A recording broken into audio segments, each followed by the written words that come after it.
Assalamualaikum warahmatullahi wabarakatuh.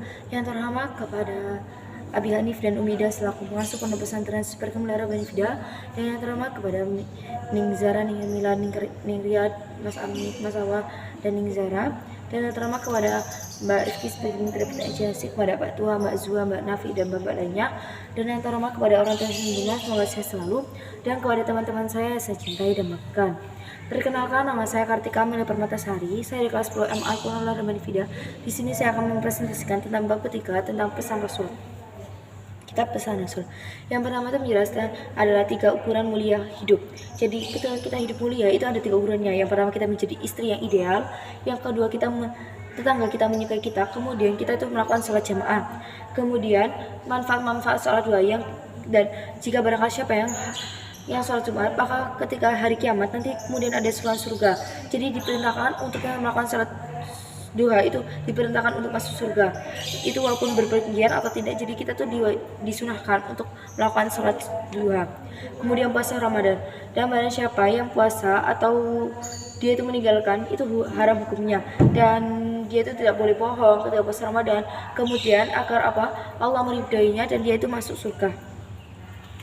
Kemudian puasa Syawal. Jadi dari puasa Ramadan kita tuh lanjut puasa Syawal. Dan itu biasanya tuh 6 hari. Puasa Syawal itu 6 hari. Dan dia tuh kalau kalian melakukan puasa Syawal, maka kalian tuh akan dicatat puasanya selama 1 tahun. Itu. Kemudian dan dermawan itu bisa menjadi wali.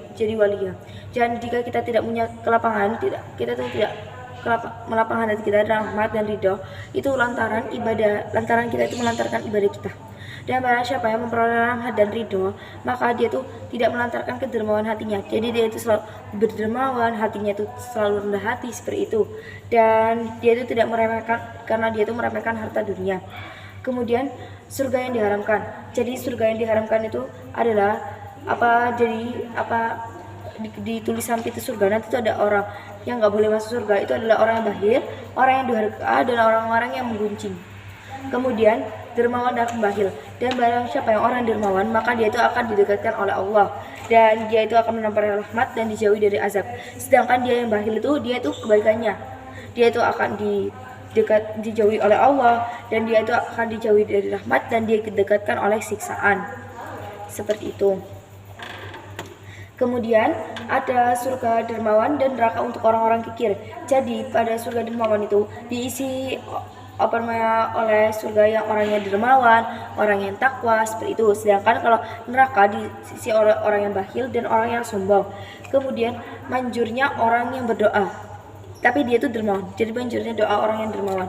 Jadi barang siapa yang takut, jadi itu takut doa dermawan, itu nanti itu bakalan ditolong oleh Allah, dan dia itu tidak akan terpeleset ke neraka.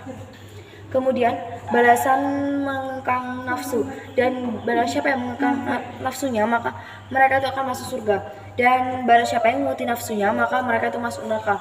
Oke, sekian dari saya, kurang lebih mohon maaf. Wassalamualaikum warahmatullahi wabarakatuh.